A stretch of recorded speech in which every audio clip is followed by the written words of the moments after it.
Bapak Ibu yang terkasih dalam Tuhan, kita akan melanjutkan minggu yang kelima dari Filipi 1 ayat 12 sampai ke 18. Hari ini kita akan berjalan saja.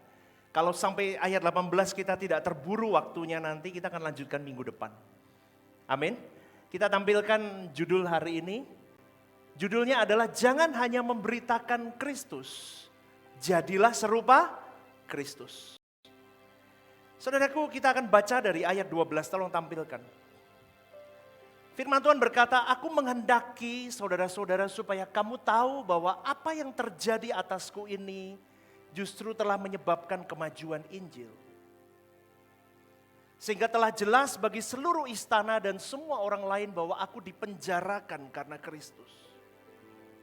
Dan kebanyakan saudara dalam Tuhan telah beroleh kepercayaan karena pemenjaraanku. Untuk bertambah berani berkata-kata tentang firman Allah dengan tidak takut. Ada orang yang memberitakan Kristus karena dengki dan perselisihan. Tetapi ada pula yang memberitakannya dengan maksud baik. Mereka ini memberitakan Kristus karena kasih, sebab mereka tahu bahwa aku ada di sini untuk membela Injil. Ayat 17. Tetapi yang lain karena kepentingan sendiri dan dengan maksud yang tidak ikhlas. Sangkanya dengan demikian mereka memperberat bebanku dalam penjara. Ayat 18. Tetapi tidak mengapa, sebab bagaimanapun juga Kristus diberitakan. Baik dengan maksud palsu maupun dengan jujur. Tentang hal itu aku bersukacita dan aku akan tetap bersukacita. Amin. Beginilah firman Tuhan Filipi 1 ayat 12 sampai 18. Saya akan kupas satu persatu Bapak Ibu. Sekiranya Bapak Ibu bisa mengikuti dengan teliti. Tampilkan poin pertama. Di ayat 12 ini saya garis bawahi kalimat ini. Bahwa apa yang telah terjadi atasku ini justru telah menyebabkan kemajuan Injil. Saudaraku, Paulus mau menuliskan kalimat ini dengan satu maksud bahwa orang yang hidup bagi Tuhan, dia tidak lagi memandang penderitaan dirinya dari sudut kerugian pribadi. Tetapi dia melihat dari sudut kepentingan kerajaan Allah. Kalau kita lihat tulisan Paulus ini kita bisa berasumsi bahwa begini, penjara tidak menghentikan pekerjaan Allah atas hidup Paulus. Dan kesulitan bukan tanda bahwa Tuhan meninggalkan Paulus. Justru di dalam tekanan hidup, di dalam masalah hidup, di dalam cambukan-cambukan yang dialami oleh Paulus, kemurnian Injil itu dinyatakan. Paulus tidak sibuk membela dirinya, saudaraku. Dia tidak mengasihani dirinya.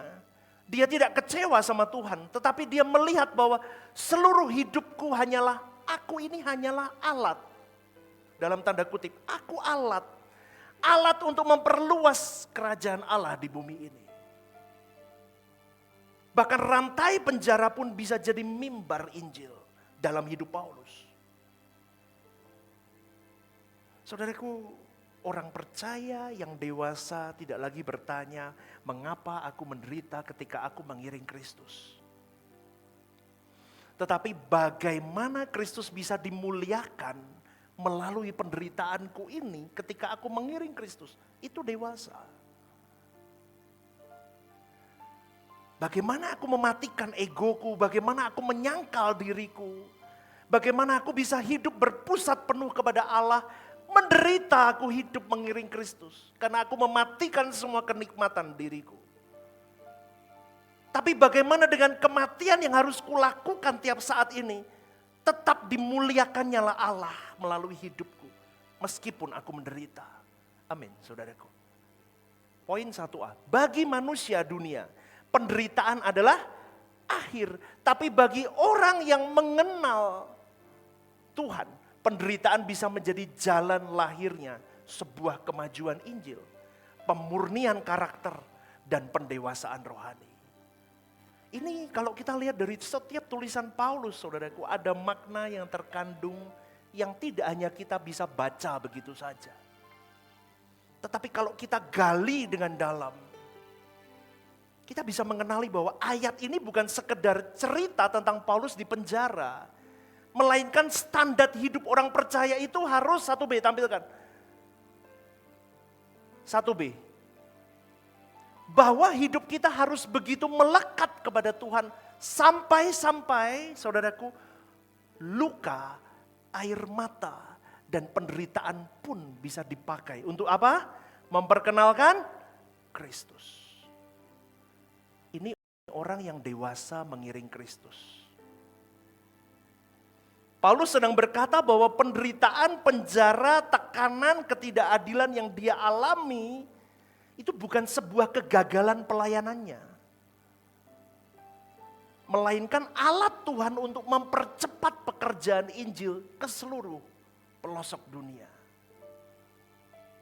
Nanti kita akan lihat kenapa pastor ngomong begitu. Karena ayat ini membongkar cara berpikir manusia yang biasanya mengukur keberhasilan itu dari kenyamanan. Betul? Orang ukurnya kalau sukses itu nyaman. Fasilitas. Atau keadaannya lancar tanpa gangguan, tanpa masalah. Tetapi justru dari tulisan Paulus ini mau menyatakan begini, Injil yang murni tidak bergantung kepada keadaan nyamanmu. Orang yang hidup bagi Tuhan tidak lagi berpusat pada nasib dirinya sendiri. Tetapi apapun yang dia alami, baik menderita, baik bersuka, di gunung tinggi, di lembah palung, laut paling dalam pun, pekerjaan Injil tetap harus berjalan dalam hidupnya. Tampilkan 1C. Hidup orang percaya harus jadi apa saudaraku? Korban. Supaya kehendak Allah terlaksana. Berikan tepuk tangan untuk Tuhan. Ini tajam saudaraku, kalau Bapak Ibu, saudara-saudari mengikuti ajaran ini. Anda bisa melihat bahwa sesosok Paulus ini benar-benar sedang mengkloning Kristus. Paulus ini mengkloning Kristus supaya benar-benar pengiringannya itu tidak sia-sia. Paulus tidak lagi mempertahankan hidupnya untuk dirinya, tidak. Bahkan ketika hidupnya dipenjara, difitnah, dihabisi begitu, Injil tetap bebas dalam hidupnya. Di penjara kayak apapun dia tulis surat, terus jadi berkat. Tubuhnya boleh dibelenggu di penjara. Tapi kebenaran yang dia pahami melalui Kristus, melalui Roh Kudus, tidak bisa dibelenggu. Amin. Terus melesat. Semakin penjara itu membelenggu dirinya, semakin penderitaan itu mengikat hidup Paulus, semakin murni motivasi Paulus mengiring Kristus. Makanya jangan takut menderita. Kristen itu tidak boleh takut menderita mengiring Kristus. Kalau Bapak Ibu saudara-saudari mengiring Kristus belum menderita, Anda belum jadi korban. Ikut Tuhan harus menderita. Menderita karena apa pastor? Karena kau mematikan seluruh tentang dirimu dan menghidupkan seluruh tentangnya. Dan itu penderitaan. Sangat menderita. Semakin kau berani menderita, semakin kau dicaci maki, semakin kau disalah pahami, semakin kau di ujung tembok, semakin murni motivasimu. Semakin hancur egomu, semakin murni pengiringanmu sama Tuhan. Dan di dalamnya membuktikan bahwa Injil lebih berharga daripada kenyamanan hidup. Itu ajaran Paulus, itu yang saya lihat dari Paulus. Maka kalimat tadi, tolong tampilkan poin pertama tadi. Bahwa apa yang terjadi atasku ini justru telah menyebabkan kemajuan Injil. Kemajuan Injil di sini ini bukan semakin banyak orang bertobat saja, bukan. Tetapi karakter Kristus semakin nyata dalam hidup Paulus dan hidup orang-orang yang dia layani. Itu kemajuan Injil. Amin enggak? Kemajuan suara kebenaran itu bukan hanya paham, orang mau datang dengerin, bukan. Tapi dari pengkhotbahnya, dari aktivisnya, dari jemaatnya, semakin menghidupkan kebenaran. Dan kebenaran itu adalah Injil yang murni. Amin. Itu kemajuan Injil.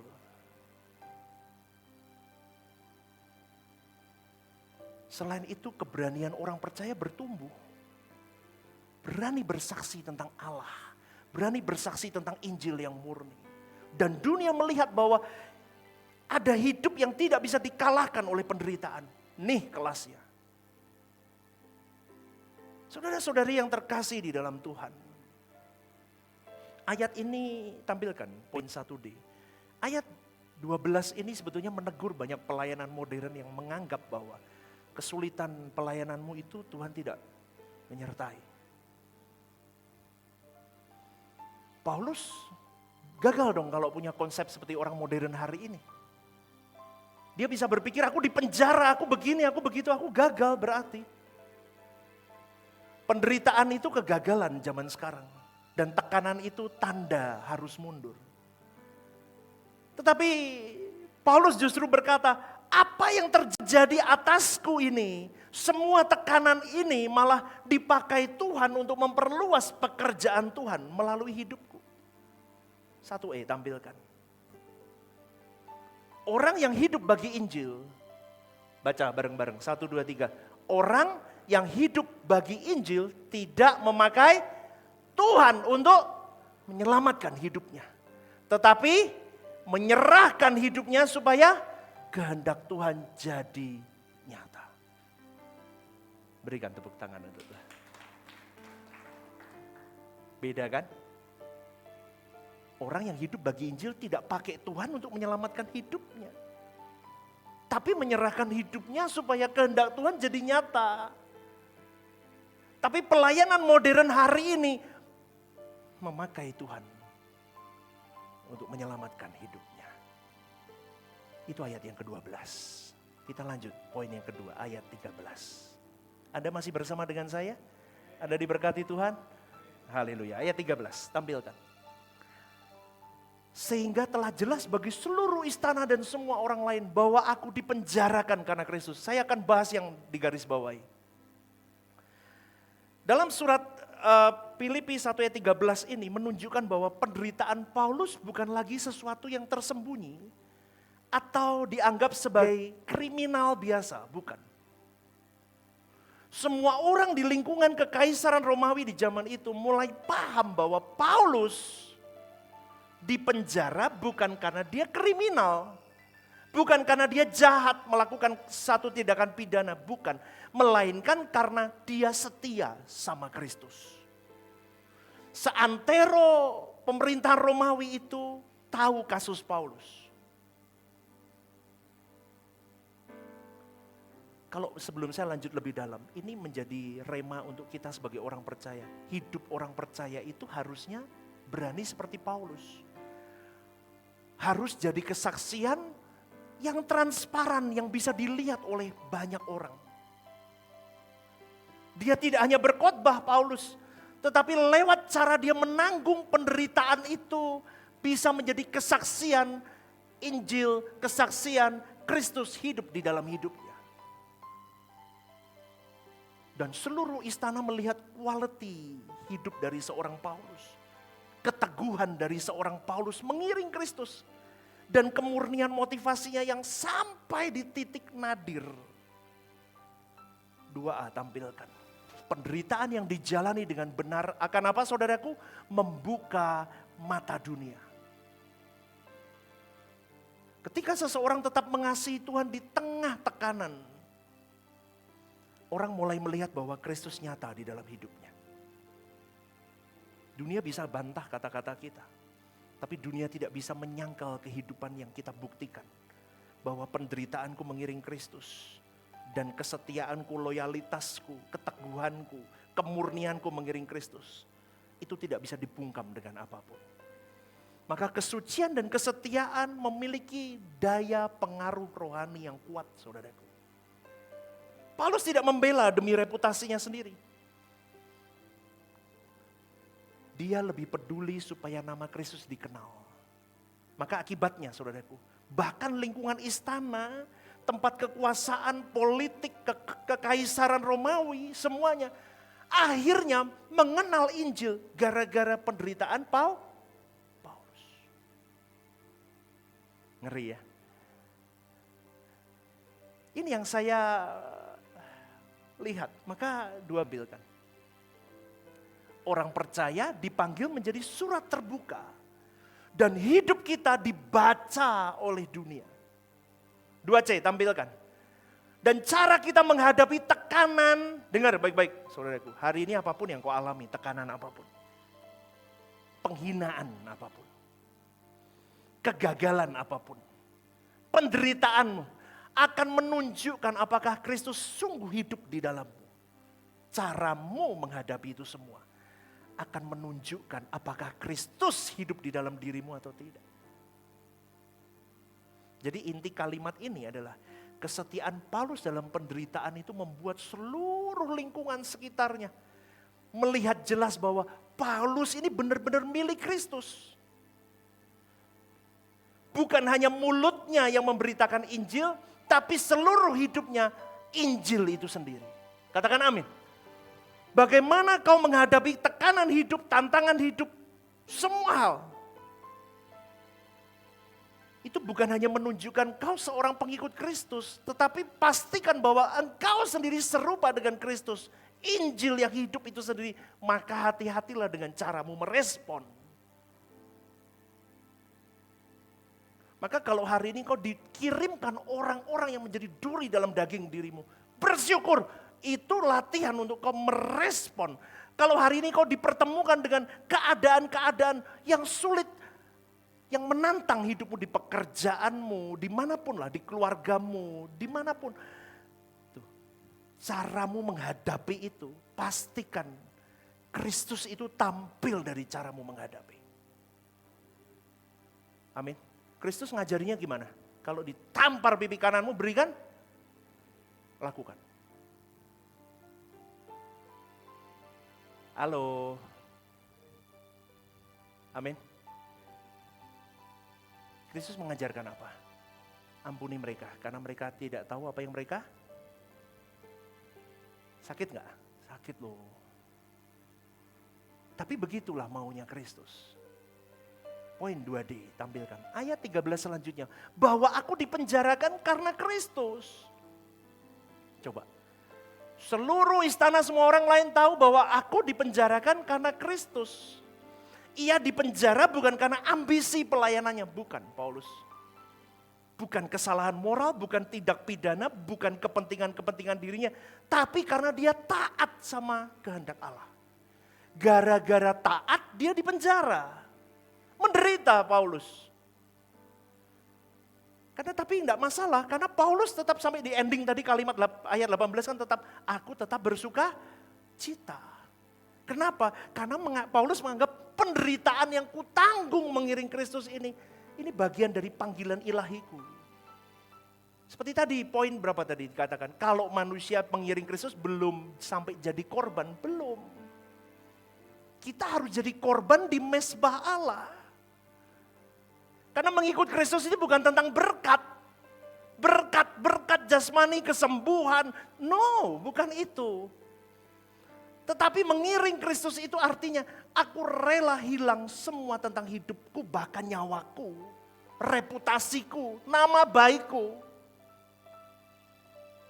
Yang kebenaran itu tetap bebas dalam hidupku. Artinya apa? Aku bisa jadi alat untuk membebaskan kebenaran di semua lingkup problematika hidupku. Dengan cara apa? Aku merespon dengan cara yang dimau oleh Allah. Maka kebenaran itu akan terus bebas dalam hidupku. Amin. Sampai di sini Anda mengikuti enggak? Berikan tepuk tangan itu. Boom, masalah seperti Kristus. Dan itu kebenaran enggak bisa dibelenggu. Boom, seperti Kristus. Boom, lihat gini begitu. Boom, tenang, teduh.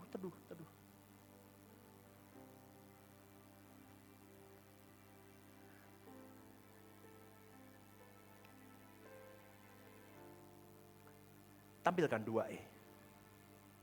Banyak orang, saudaraku, mau menerima Kristus selama dia tidak kehilangan apapun. Tapi dari surat Paulus ini menunjukkan bahwa Kristus lebih berharga dari kenyamanan hidup dari apapun oleh Paulus. Dan seharusnya orang percaya juga sama seperti Paulus. punya konsep yang sama, harusnya Kristus lebih berharga dari semua kenyamanan hidup. Maka penjara lahiriah itu tidak akan pernah mengunci jiwa Paulus. Dan harusnya hari ini itu pun juga tidak mengunci hidupmu dan hidupku. Tekanan apapun, masalah apapun, tantangan apapun, seharusnya tidak boleh memenjarakan jiwamu dan jiwaku. Katakan amin, saudaraku. Seharusnya begitu. Tubuh kita boleh dibelenggu dengan banyak hal. Hari ini kau punya sakit penyakit, oke. Tapi batinku tetap merdeka. Hari ini aku terbatas dengan keadaanku, oke. Tapi aku tetap merdeka. Kenapa? Karena hidupku dalam Kristus. Itulah kemenangan rohani yang sejati, saudaraku. Apapun keadaanmu, Injil tetap diberitakan dalam hidupmu. Apapun keadaanmu, kebenaran tetap keluar dalam hidupmu. Amin, saudaraku. Itu yang diajarkan oleh Paulus. Ada kemurnian motivasi dalam pelayanan Paulus. Ini sungguh luar biasa loh. Coba tampilkan poin dua lagi kembali. Poin yang kedua, tampilkan. 2. Bukan, yang poin, 2D.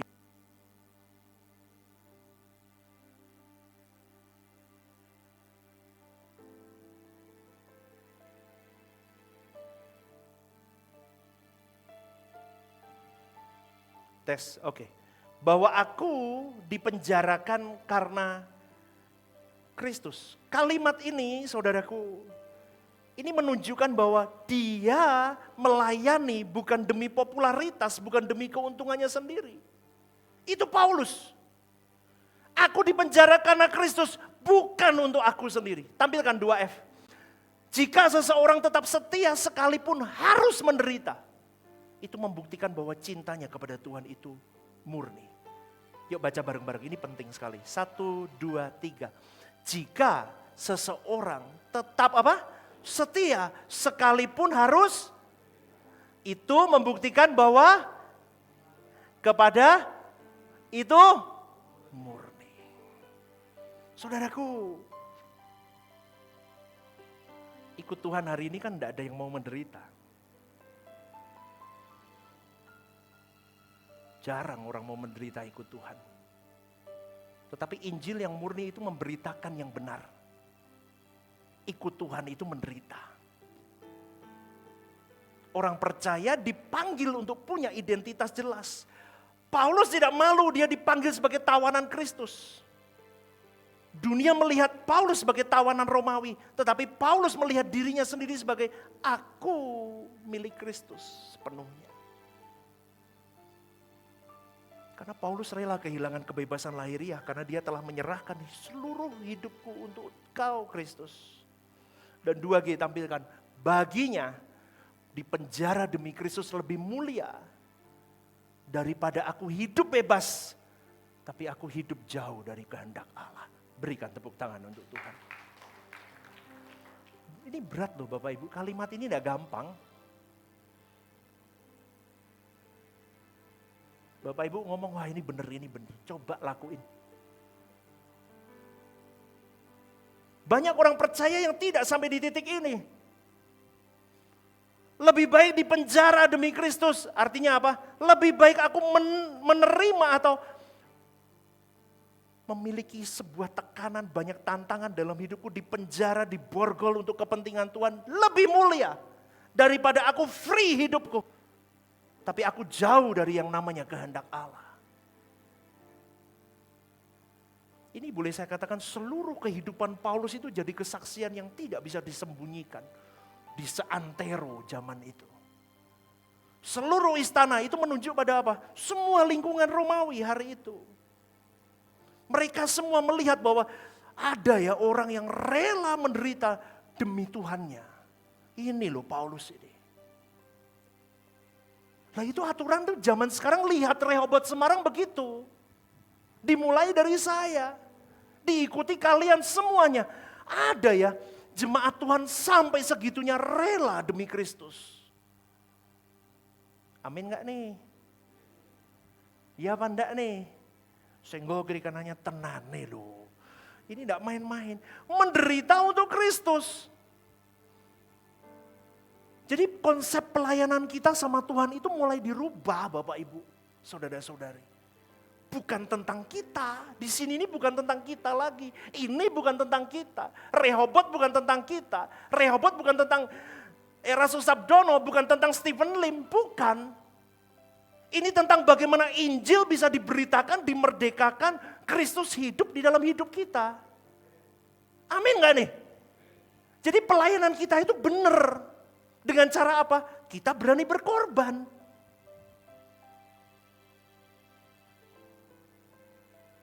Maka sekali lagi saudaraku, banyak orang yang tidak memahami hal-hal begini. Karena Paulus tidak memakai Injil untuk keuntungan dirinya. Paulus tidak mundur meskipun dia kehilangan kebebasan dan penderitaan yang dia tempuh dalam pengiringannya akan Kristus sampai akhir hidupnya. Itu menunjukkan dia murni imannya kepada Kristus. Tampilkan 2 hal. Tetapi ketika seseorang tetap setia saat difitnah, ditolak, hilang nyamannya, bahkan menderita, disitulah orang lain mulai melihat bahwa Kristus benar-benar hidup di dalam dirinya. Ini tidak mudah, tetapi orang yang percayalah saudaraku, apa yang kau lakukan untuk Kristus, pasti juga untuk Bapamu. Karena Kristus melakukan semuanya untuk Bapanya. Kita juga melakukan semuanya mengiring Kristus untuk Bapa kita Elohim Yahweh. Maka sekali lagi, beranilah jadi Kristen outstanding. Bagaimana Paulus outstanding, kita harus outstanding. Kenapa saya selalu mengajarkan tentang Paulus, saudaraku? Karena di perjanjian baru ini, puncak tertinggi adalah Kristus. Tapi tokoh kedua yang boleh saya katakan, yang boleh bisa dikatakan proper mengiring Kristus, itu Paulus. Setuju gak? Setuju ya? Paulus proper itu, mau tidak mau kekristenan yang utuh, di mana ada Roh Kudus sudah ada di zaman itu. Di mana sudah ada penebusan, penyalipan Kristus, kebangkitan Kristus, kenaikan Kristus, pencurahan Roh Kudus. Itu zaman Paulus. Maka kehidupan Paulus ini seharusnya tidak jauh beda dengan keadaan kita hari ini sebagai orang percaya. Karena konsep ini sudah matang sebetulnya. Maka bagaimana dia mengiring Kristus, bagaimana dia menghidupkan pelayanannya, seharusnya itu menjadi gaya hidup kita juga. 2i tampilan. Ayat ini juga menegur orang percaya zaman sekarang. Jika dunia tidak bisa melihat perbedaan hidupmu dengan orang dunia, maka kemungkinan Kristus belum sungguh menjadi pusat hidupmu. Amin, saudaraku. Anda diberkati sampai ayat 13 ini. Berikan tepuk tangan untuk Tuhan. Lanjut, poin yang ketiga, ayat yang ke-14. Kalimat ayat 14 ini berkata, dan kebanyakan saudara dalam Tuhan telah beroleh kepercayaan karena pemenjaraanku, kata Paulus. Untuk tambah berani berkata-kata tentang firman Allah dengan tidak takut. Ayat ini menunjukkan bahwa penderitaan seorang hamba Tuhan yang benar, saya ngomong yang benar loh ya, yang benar, justru dapat membangkitkan kerohanian, keberanian orang lain. Dari ayat ini saudaraku, ketika jemaat Filipi melihat Paulus di penjara, menderita, tapi tetap getol mengiring Kristus, tetap getol menyuarakan kebenaran. Dia tetap setia walaupun di penjara. Jemaat Filipi mulai sadar bahwa Injil memang layak diperjuangkan sampai menderita. Amin. Injil layak diperjuangkan dalam hidup kita semua ini sampai menderita. Dari situ lahir keberanian jemaat Filipi, kita sebagai orang percaya, bahwa orang percaya tidak akan punya keberanian sejati kalau belum melihat teladan hidup. Dan Paulus memberikan teladan hidup kepada jemaat Filipi dan kepada kita. Dia menderita, tapi dia setia, dia malah on fire dalam penderitaannya. Rehobot Semarang juga sama. Penderitaanmu dan penderitaanku sama. Mematikan daging, mengikuti kehendak Allah. Setuju? Setuju? Di dalam penderitaan kita mengiring Kristus. Disalahpahami, semua banyak difitnah, dicaci maki hidupmu. Kita lihat teladan Paulus. Kok dia bisa? Aku ya bisa. Amin gak? Dia bisa, aku. Ngomong yuk bareng-bareng. Paulus bisa, aku. Yuk 1, 2, 3. Paulus bisa, aku bisa. Tepuk tangan untuk Tuhan. Ini malaikat berjajar di sini. Tak delok sing mana tadi ngomong bisa. Yang ngomong bisa-bisa itu mana nanti? Coba dicek nanti. Paulus bisa, Stephen Lim bisa, Paulus bisa, Anda bisa, Paulus bisa, Anda bisa. Itu yang harus menjadi konsep bahwa keteladanan itu menghasilkan impartasi roh. Biasanya di penjara itu kan membuat orang takut kan. Tetapi pada Paulus justru sebaliknya. Semakin dia menderita, semakin jadi kesaksian. Rantainya jadi mimbar. Kesulitannya bisa jadi kekuatan untuk jemaat lain. Wah itu memang luar biasa saudaraku. Makanya jadi Kristen itu jangan cengeng. Dikit-dikit punya masalah lembek hancur. Halo? Kok diem aja sih? Pendetanya marah-marah gini Anda diem. Jadi pengikut Kristus jangan cengeng. Mentalnya mental apa ya? Bubur kacang hijau. Bisa dong. Dikit-dikit lembek, dikit-dikit healing, dikit-dikit. Gak usah healing. Healingmu kamar doa. Kamu stand sendirian pun, alone. Tidak ada satu orang pun bersamamu. Kalau Tuhan bersamamu, jangan takut. Amin. Saya saksi hidup. Saya saksi hidup, saudaraku. Bapak, Ibu, saudara-saudari yang tahu pelayanan di gereja ini, dia tahu hidup saya. Jangan geming dengan apapun. Karena itu memang bagian dari pemberitaan Injil. Tidak ada satu hamba Tuhan pun yang bebas dari yang namanya fitnah, gosip. Tidak akan pernah jauh. Don't be worry. Kalau kau betul, kau bersama dengan Tuhan, go ahead. Kenapa? Paulus ini memberkati saya, saudaraku. Kalau kau betul untuk Kristus, tidak ada motivasi lain. Kau benar, hidupmu untuk Tuhan. Kenapa kau sedih dengan penderitaanmu?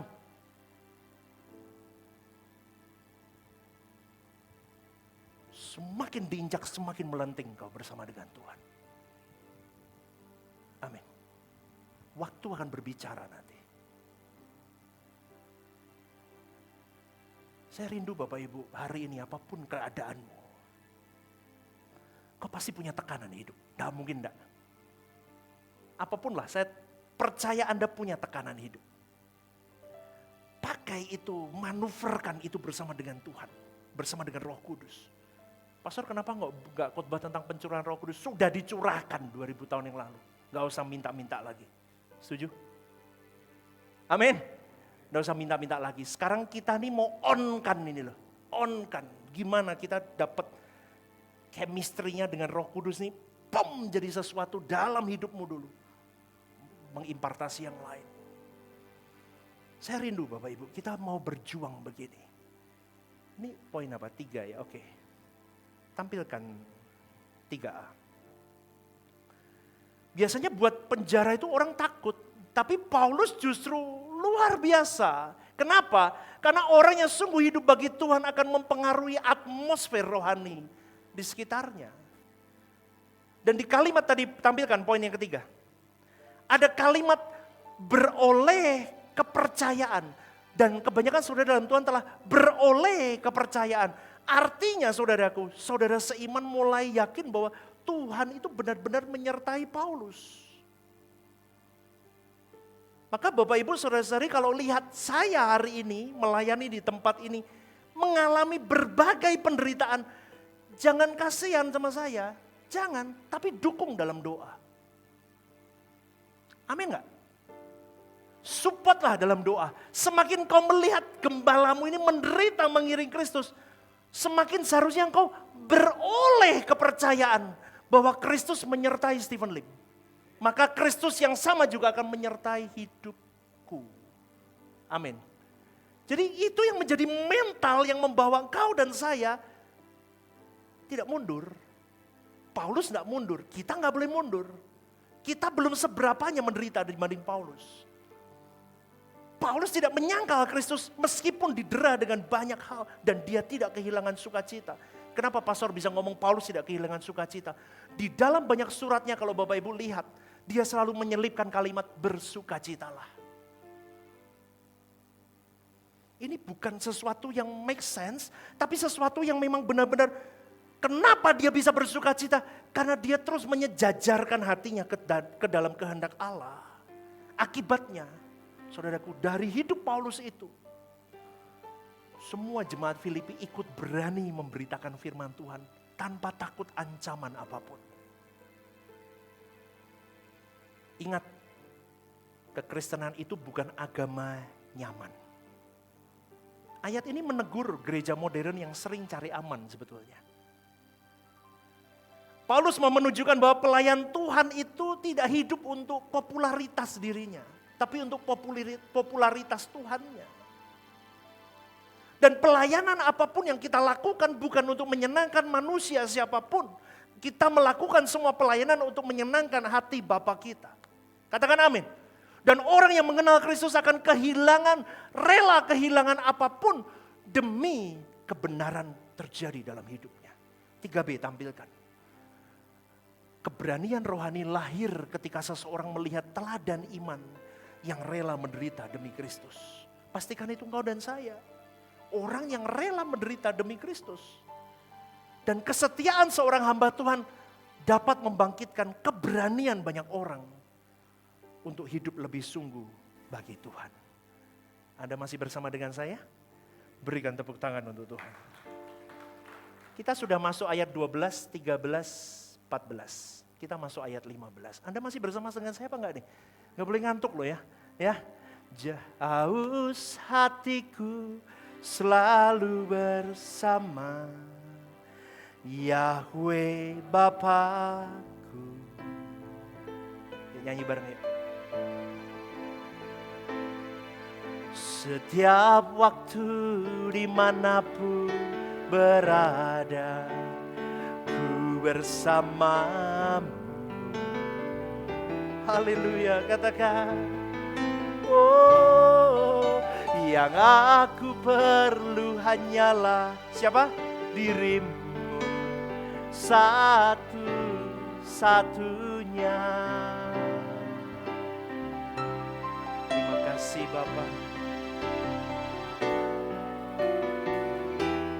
Di hadirat-Mu ya Bapa, haus hatiku selalu bersama Yahweh Bapa. Kalau kamu dan saya tidak punya kualitas seperti Paulus minimal, gak bisa. Setiap waktu dimanapun berada, ku bersamamu. Gak mungkin, di kekekalan kita tidak pernah bersama dengan Bapa. Yang aku perlu hanyalah dirimu, oh satu-satunya. Stop. Kalau kamu belum seperti Paulus, satu-satunya Injil, satu-satunya Kristus, satu-satunya kepentingan Bapa. Ini lagu hanya nyanyi. Ku tinggal tetap di hadirat-Mu, ya Bapa. Di hadirat Bapa itu mau tunggu kapan? Tuhan udah kasih banyak tekanan, masalah, penderitaan, semua sarana itu. Supaya kau di hadirat Bapa. Tapi kau gak mau. Kau cari zona nyaman.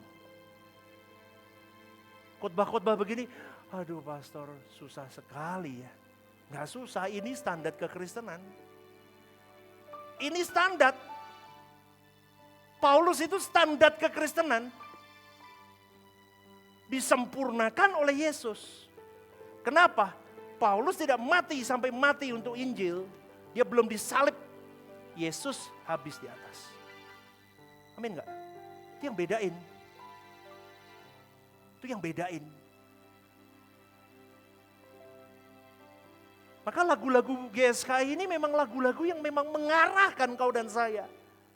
Hidup untuk Tuhan aja. Amin enggak saudaraku? Ayat yang poin yang keempat, tampilkan. Ada orang yang memberitakan Kristus karena dengki dan perselisihan. Tetapi ada pula yang memberitakannya dengan maksud baik. Saya mau tampilkan yang ini dulu, yang ada yang dengki dan perselisihan. Itu menunjukkan apa saudara?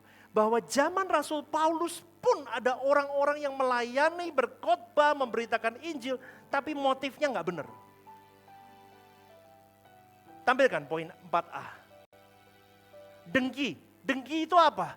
Dengki menunjuk pada hati yang iri terhadap pencapaian orang lain. Di sini merujuk kepada pengaruh, karunia, kedalaman rohani, atau penerimaan yang dimiliki orang lain. Artinya, orang-orang itu nggak tahan, saudaraku. Lihat Paulus dipakai Tuhan, amazing, dia nggak tahan. Sehingga pemberitaan Injil dipakai sebagai ajang persaingan rohani. Itu dengki. 4B. Perselisihan. Itu menunjukkan apa? Roh kompetisi. Ambisi pribadi. Dan keinginan untuk meninggikan diri. Artinya pelayanan dipakai bukan untuk memuliakan Tuhan, tapi untuk membangun nama, kelompok, pengaruh, dan superioritas diri. Apakah ada sampai hari ini? Oh masih. Diperparah dengan sosial media. Betul apa enggak betul Bapak Ibu? Tambah parah zaman ini. Maka Bapak Ibu kemarin ada yang tanya, Pastor kapan NPD ditayangin? Bapak Ibu, saya tuh sudah buat renungan MPD, enggak saya tampilin. Tapi besok tampil, mulai besok Senin pagi, 1 minggu saya tampilkan tentang NPD. Dengerin baik-baik. Amin. Amin. Ya, Anda dengerin itu, Anda belajar di situ. 7 tema renungan yang akan saya sampaikan mulai besok Senin sampai Minggu depan. Bapak Ibu yang terkasih dalam Tuhan, kita lanjut ke sini. Seseorang bisa berbicara Kristus, tapi sesungguhnya di dalamnya orang itu sedang memperjuangkan dirinya sendiri. Itu bisa. Kenapa? Karena ada manusia lama yang belum disalibkan. Makanya tadi saya ngomong, kalau kamu mau melayani Tuhan, kau harus menderita.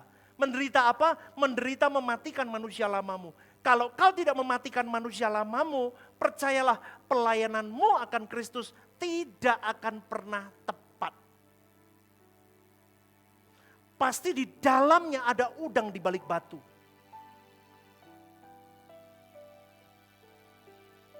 Kenapa pastor ngomong begitu? Saya yakin. Kenapa? Selama manusia lama tidak terus dimatikan, apapun di tanganmu adalah untuk kepentingan dirimu. Yang saya katakan apa?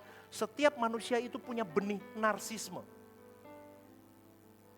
Jadi nggak usah tunjuk orang, oh narsis nih, oh narsis itu narsis itu pemimpin narsis itu orang narsis itu, nggak perlu. Setiap kita punya bibit narsis. Ya tepuk dadamu, aku punya bibit narsis. Setuju?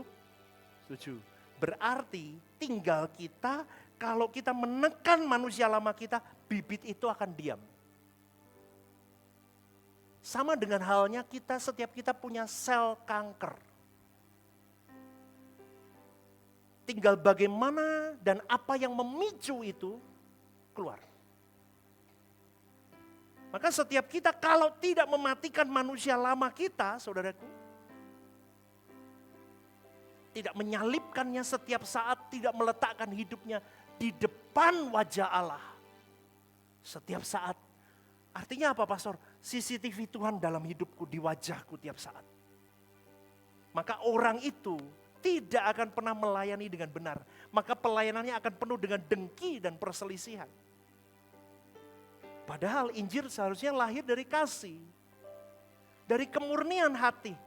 Dari kerinduan supaya Kristus dimuliakan. bukan supaya dirinya diangkat.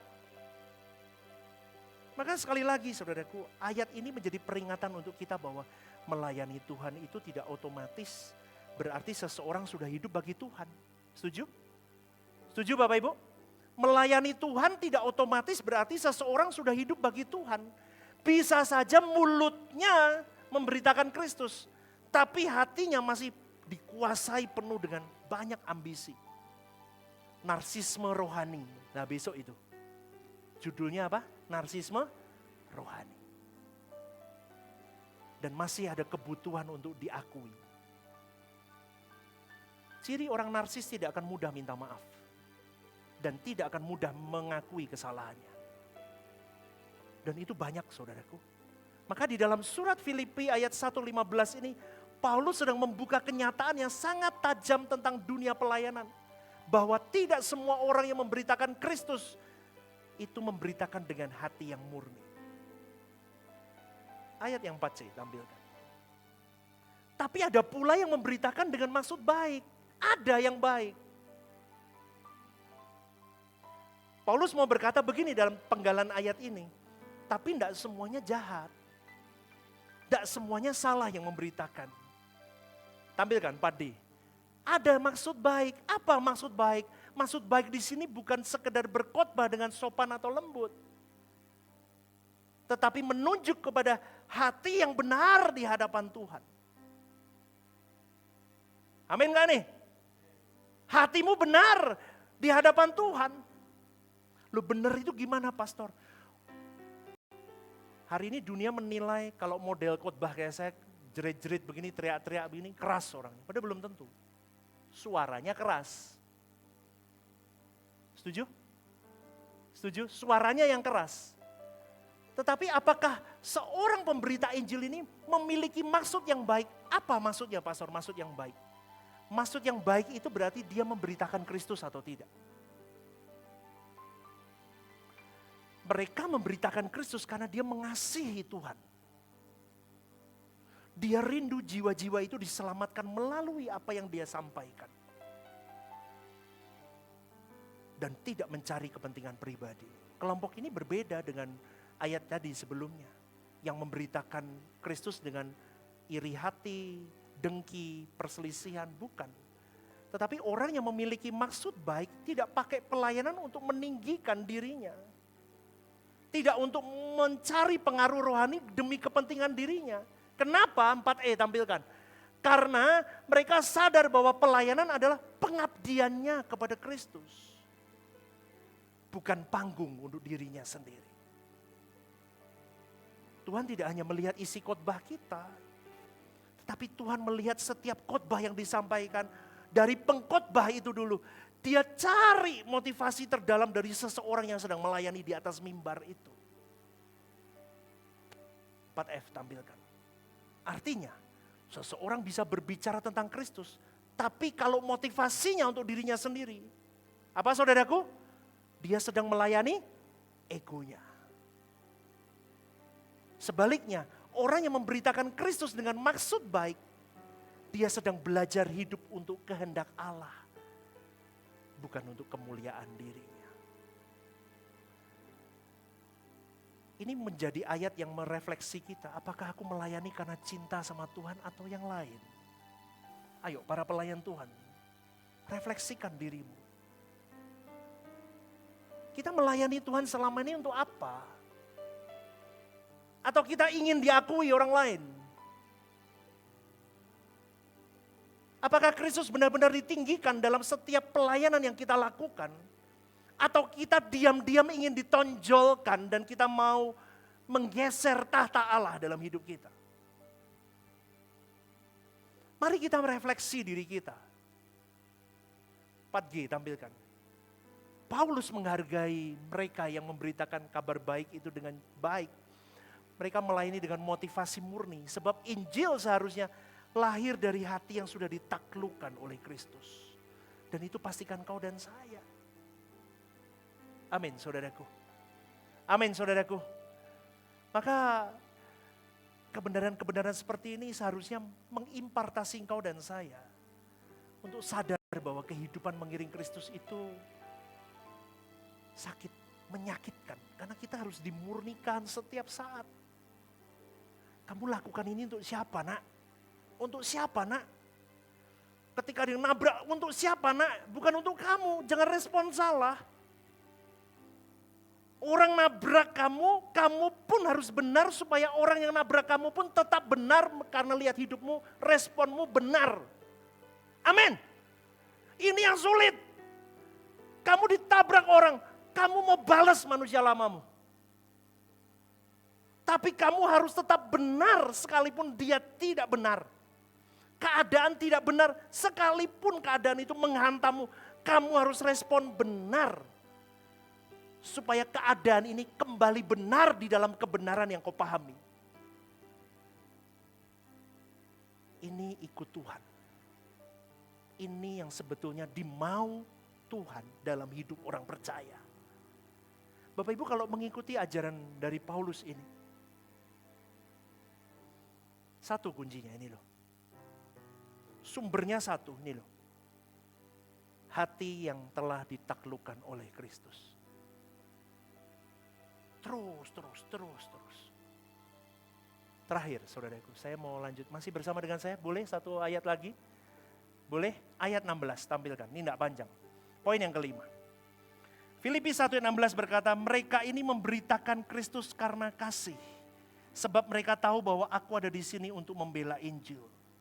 Dalam surat Paulus ayat 16 ini menunjukkan bahwa ada orang-orang yang melayani Injil dengan motif yang murni, yaitu karena mereka sungguh mengasihi Tuhan, sungguh mengasihi jiwa-jiwa, dan juga sungguh mengasihi Paulus.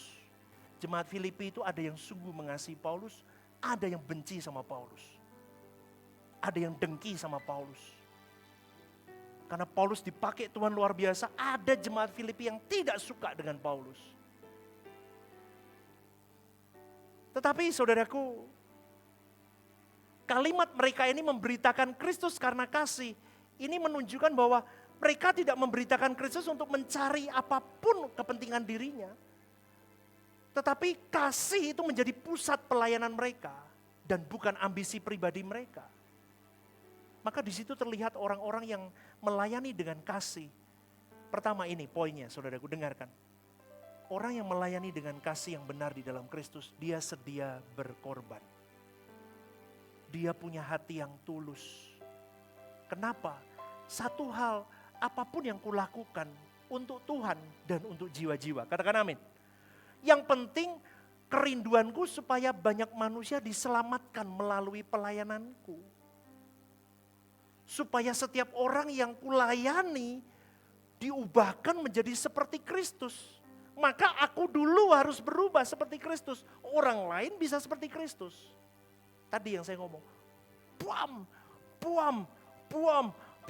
Kamu harus to be like Christ. Menderita enggak nih? Halo? Menderita enggak? Sangat menderita.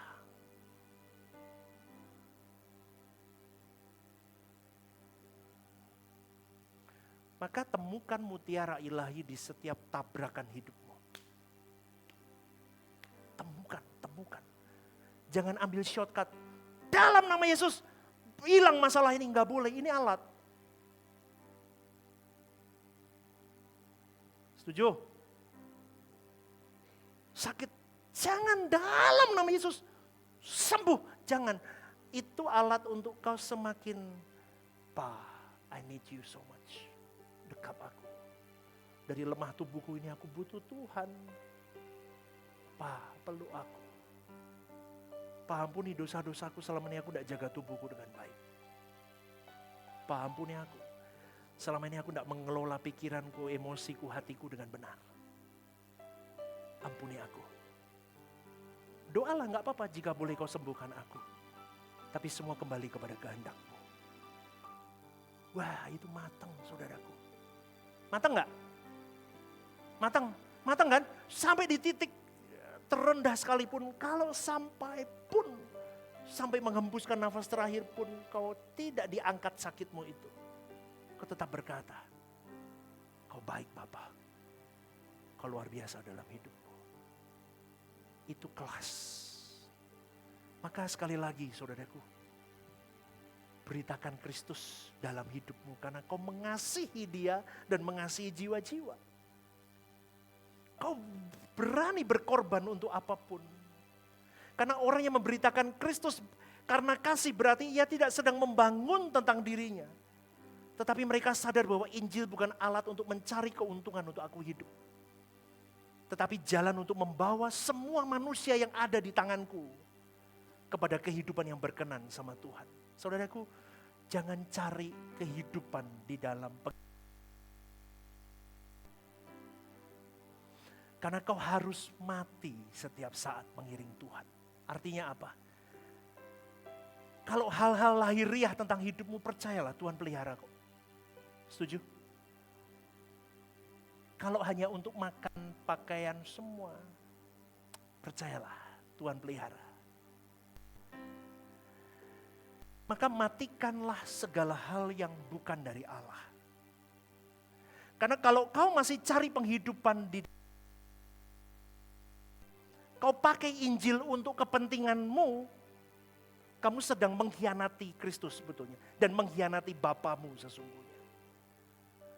Maka mau tidak mau kau harus, kalau kita berbicara tentang Kristus, artinya kita sedang mematikan diri kita tiap saat dan menghidupkan Kristus setiap hari dalam hidup kita. Tampilkan 5A. Namun orang yang melayani karena kasih, dia apa saudaraku? Rela tersembunyi. Asalkan Kristus dimuliakan dalam hidupnya. Sekali lagi saudaraku, ini kerinduan yang saya selalu doakan di hadapan Allah.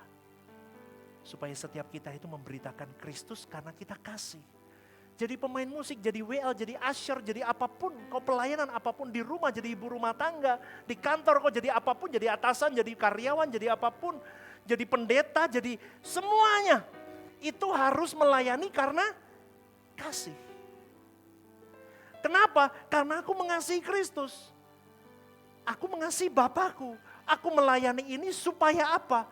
Nama Bapakku dimuliakan, nama Kristus dimuliakan, dan jiwa-jiwa ini ku bawa ke mereka.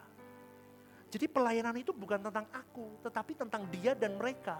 Setuju? Amin. Tentang dia dan tentang mereka. Bukan lagi tentang aku. Dulu kalau jemaat datang sedikit saya sedih. Sekarang saya nggak sedih. Kenapa saya sedih? Ini bukan tentang saya. Dulu kalau ada orang meninggalkan gereja ini saya sedih. Sekarang saya tidak sedih. Kenapa? Kamu meninggalkan mutiara yang benar. Dan mutiara bukan untuk, siapa yang ngomong itu? Dan mutiara bukan untuk, saya enggak ngomong loh. Saya enggak ngomong Bapak Ibu. Kan begitu. Jadi saya mulai berpikir, yes okay. Hanya orang-orang yang mau berjuang, bertempur, berperang untuk hidup semakin benar. Ayo jalan. 5B tampilkan. Terakhir saudara. Sebab mereka tahu bahwa aku di sini untuk apa? Membela Injil. Saudaraku, membela Injil itu bukan sekedar berdebat soal doktrin, bukan. Tetapi Paulus itu mempertahankan Injil yang murni, menjaga agar Injil itu tidak dipakai untuk kepentingan diri sendiri. Dan menunjukkan melalui hidup Paulus itu bahwa Injil benar-benar menghasilkan manusia yang serupa dengan Kristus. Itu yang disebut dengan membela Injil. Apa yang dibela oleh Paulus? Kehormatan Kristus, kebenaran firman, dan tujuan Allah atas manusia melalui pelayanannya. Tampilkan 5C. Ada kalimat aku ada di sini itu pengertiannya begini. Paulus mengerti bahwa posisinya ketika aku di penjara, itu bukan kegagalan pelayananku. Melainkan penempatan dari Tuhan. Bahkan rantai penjara pun dipakai oleh Tuhan untuk menjadi mimbar yang menyatakan Injil. Maka saudaraku, inilah yang disebut dengan membela Injil. Hidup tidak lagi kompromi dengan dosa, dia tampilkan hidup seperti Kristus itu hidup. Itu Paulus. Aku rela kehilangan nyaman, meskipun aku di penjara, enggak apa-apa. Aku enggak gagal, tapi memang penempatan dari Tuhan. Meskipun aku harus menderita, aku lalui. 5D, terakhir. Sebab Injil bukan hanya untuk apa? Dikotbahkan dengan mulut, tetapi dibuktikan melalui kehidupan yang tersalib bersama Kristus. Amin. Berikan tepuk tanganmu. Bangkit berdiri Bapak Ibu. Anda diberkati Tuhan hari ini. Shalom saudaraku yang terkasih di dalam Tuhan. Ada program baru yang bernama Are You Okay? Ini adalah program yang memang diadakan bagi saudara-saudari yang rindu atau ingin didoakan. Mungkin saudara-saudari sedang mengalami pergumulan-pergumulan hidup yang sulit, yang berat, menghadapi masalah-masalah yang tidak mudah. Saudara-saudari bisa klik di formulir online yang tertera atau scan barcode di situ. Anda bisa tuliskan di sana apa yang menjadi pergumulan masalah Anda yang ingin didoakan. Tujuannya satu, Anda tidak merasa sendiri. Saya sendiri yang akan mendoakan beserta tim yang akan menangani ini. Saya akan mendoakan di dalam mesbah-mesbah doa kami. Tujuannya satu, supaya saudara-saudari merasa ada yang support, tidak sendirian berjalan menghadapi beratnya kehidupan ini. Ini kerinduan saya, kita berbagi kasih secara nyata, dan kiranya program baru ini bisa menjadi berkat untuk kita semua. Tuhan Yesus memberkati.